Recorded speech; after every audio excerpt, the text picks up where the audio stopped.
देखिए, यहाँ पर जो ट्रेनें रुकती थी वो आज एक भी ट्रेन रुकने का काम नहीं कर रही है।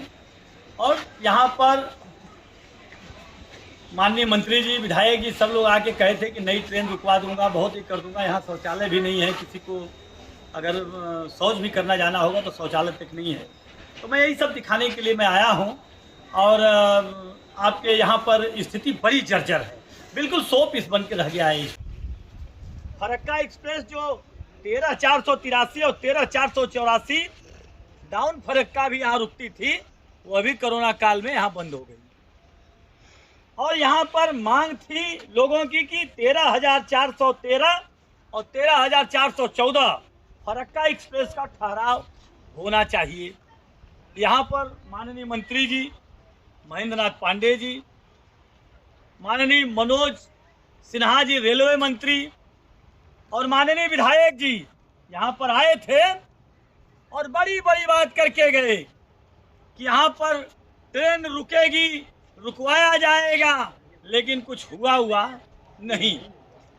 बगल में यही गांव है, वहां पर अंडरपास बनना था और माननीय मंत्री जी कह के गए थे। और अभी थोड़े दिन ही पहले माननीय विधायक जी प्रेस कॉन्फ्रेंस करके कहे कि हमने इतना ब्रिज बनवाया है कि चंदौली इतना ओवरब्रिज तो कहीं है ही नहीं है। और मुझे लगता है कि पटना वाली लाइन है, चाहे वो शुरू होती है ये हमारा बहोरा, धीना, तुलसी आश्रम, हमको तो नहीं लगता है कि विधायक जी के क्षेत्र में एक भी ओवरब्रिज बनवाए हो या अंडरपास बनवाए हो। अगर दिखा दे विधायक जी तो मनोज कुर्ता उतार के राजनीति छोड़ देगा।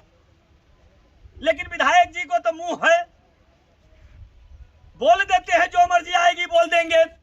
यही भैंसौर गांव है, यहां लोग धरना दिए थे और उस समय आश्वासन दिया गया था कि हम नहीं कराएंगे तो कौन कराएगा। मैं आज पूछना चाहता हूं, क्या साहब आपकी सरकार चली गई या आप चूतिया बना के विधायक और सांसद बन गए? यह अंडरपास क्यों नहीं बना? क्योंकि यहाँ पर इस पार खेत है और इस पार गांव है। लोगों को 16 किलोमीटर दूर आके अपनी खेती करना पड़ता है और ऐसा कोई साल नहीं है जहां यहाँ भैंसौर में एक आदमी मरता न हो। इसका जिम्मेवार कौन है? माननीय विधायक जी, इसकी जिम्मेवारी किसी न किसी को लेना पड़ेगा। इसलिए मैं आज यहाँ पर आया हूँ। सरकार की एक प्रमुख मांग है और प्रमुखता से सरकार शौचालय बनवाती है और स्टेशन की शौचालय का आपको हाल दिखाने का आया हूँ। पुरुष शौचालय है, अंदर से आके जरा इसको दिखाइए, समझ में आएगा। ये पुरुष शौचालय है, बहुत बढ़िया से इसको दिखाइए जरा। यह महिला शौचालय है, देख पढ़ के दिखाओ, मौत खत्म हो गया है। और आगे देख लीजिए आप, महिलाएं, ये महिलाएं का है शौचालय। यहाँ पर देखिए बिस्तुइया कम से कम 8-10 हैं, दिखा दीजिए जरा। और यह खराब हो गया था तो नया शौचालय माननीय विधायक जी बनवाए हैं। यह शौचालय है, इसकी पोजीशन देख लीजिए। यह मैं इसलिए दिखा रहा हूं, यहाँ पर एक ही यही शौचालय है, दूसरा शौचालय कोई नहीं है। माननीय विधायक जी को भरोसा है तो एक दिन आके जनता को दिखा दें कि हो सकता है मैं झूठ बोल रहा हूं। मैंने कहा था कि 9 साल का इनका चंदौली बदहाल का ये 6वां एपिसोड है और मैं दिखाने का काम कर रहा हूं। ये 6वां एपिसोड, ये थीना स्टेशन को देख लीजिए। अब तो ये थीना की बात आ गई। अब मैं आता हूं आपको सैयद राजा की बात करने। सैयद राजा में धनबाद लुधियाना के लिए जो ट्रेन चलती थी, लुधियाना धनबाद एक्सप्रेस, वो आती थी और जाती थी, वो भी कोरोना में बंद हो गया। यह 2 जगह रुकती थी, चंदौली में भी और सैयद राजा में भी। और एक सियालदह जम्मू तवी एक्सप्रेस चलती थी, वो हावड़ा जम्मू जाने के लिए और जम्मू से हावड़ा जाने के लिए, यह भी ट्रेन वहां रुकती थी। एक देहरादून हावड़ा एक्सप्रेस चलती थी, वो हावड़ा से देहरादून जाती थी और देहरादून से हावड़ा जाती थी। यह चंदौली और सैयद राजा दोनों जगह रुकती थी। और एक जो थी महाबोधि एक्सप्रेस दिल्ली जाने के लिए, वह केवल चंदौली में रुकती थी, सैयद राजा नहीं रुकती थी। और आज वह चंदौली में भी रुकने का काम नहीं कर रही है। तो मैं पूछना चाहता हूं माननीय विधायक जी, माननीय सांसद जी, आपने अपने कार्यकाल में एक ट्रेन तो कोई रुकवा नहीं सके, लेकिन जो ट्रेन रुकती थी उस ट्रेन को क्यों नहीं रुकने दिए? इसका दोषी कौन?